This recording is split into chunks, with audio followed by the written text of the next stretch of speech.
Hello everybody, it's Carter from Coaster Explorers, and today I'm going to be reviewing Joker at Six Flags Discovery Kingdom.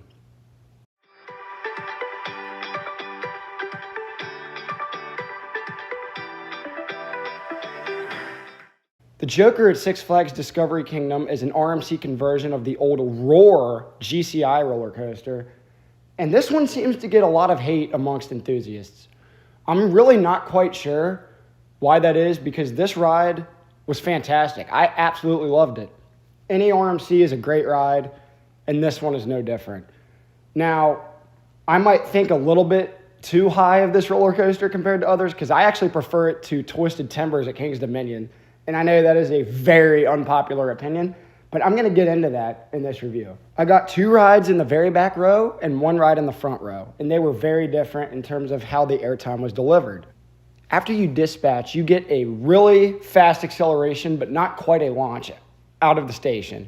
It caught me off guard the first time I rode it. It's very similar to Twisted Colossus when you exit that station. Not quite a launch, but still, you left with more speed than you're used to on any roller coaster. After you pull out of the station, you have some RMC wackiness before the lift. I always love these sections. Some off-axis airtime hills, and you actually do get airtime. And you get weird laterals too, because the airtime hills are all banked and off-axis. Very weird. You ascend a 100-foot lift, and then this is probably my favorite drop on any RMC besides the hyper hybrids and the single rails. This thing is absolutely crazy. You get flung to your right. Since this was a remake of a GCI, you have that swooping turn to your right, and RMC knocked it out of the park with this drop. It absolutely knocked my socks off the first time I rode it in the back row. Completely caught me off guard. You get flung over with crazy airtime like you're used to, but then you get crazy laterals and you get pinned to the left side of your seat because you're turning to the right, and it's awesome. After this fantastic drop, you go up into a step-up underflip, the first of its kind on any roller coaster. And this is really awesome. It's like a zero-G roll, except you don't go all the way around. After you flip upside down, you stop when you're at the overbanked angle, and then you continue down, turn into your left, and an overbanked turn. Very wacky element, pretty awesome, and I very much enjoyed it.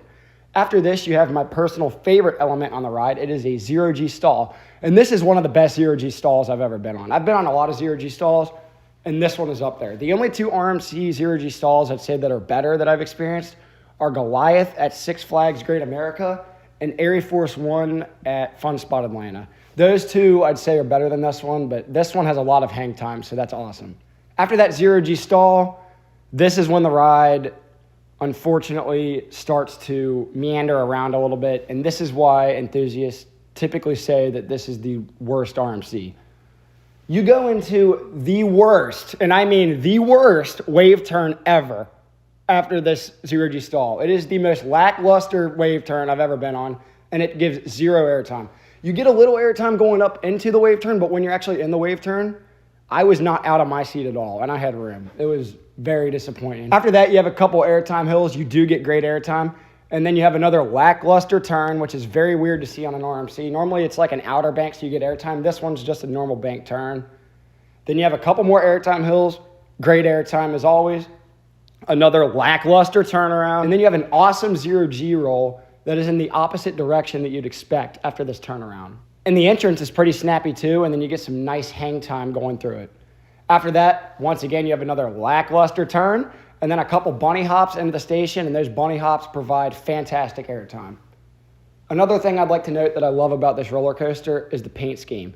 You have the wood and then the green and purple contrast. I absolutely love how one rail is green and one rail is purple. It looks fantastic. That being said, the back row is definitely superior to the front. I got two back row rides and one front row. Back row rides were early in the morning, and the roller coaster seemed to be running a bit sluggish, as you'd expect in the morning from a roller coaster, but I got awesome airtime. I rode front row in the evening, and it was awesome, still fantastic, and you could tell it definitely warmed up, but the airtime was definitely not as prominent. I still got some, but it was not like the back, even when it was warmed up. Now we go to the cons. As I mentioned, there's a lot of lackluster turns and a really mediocre wave turn, and the layout doesn't make much sense after the first three elements. But the first three elements save this ride, in my opinion. The first three elements are one of the best starts of any RMC that I've ever been on. The drop is fantastic. The step-up underflip is great, and the stall is perfect. Next up, one train operations. This was not just this ride, this was the whole park that day. And this was the main reason I only get to ride everything once except for this coaster. I rode this one 3 times and I rode everything else once. Everything was one train.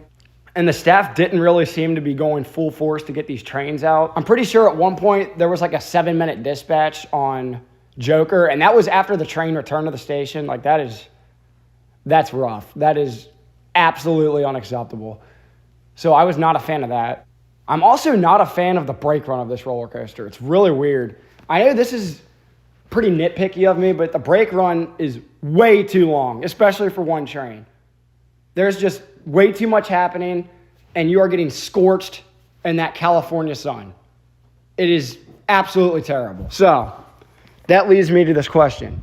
What do I rate this RMC? Well, as I've mentioned, I don't think it's a low-tier RMC like other enthusiasts. I think it's a middle-of-the-road RMC.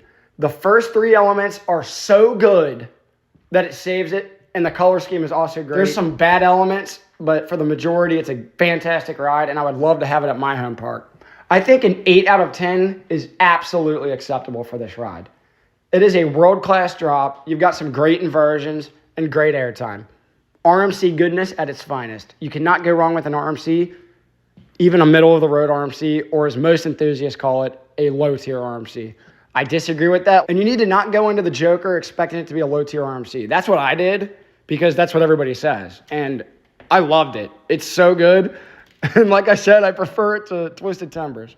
I even spent money for a single-use flash pass because I wanted to get on it again so bad. So that's how good it is.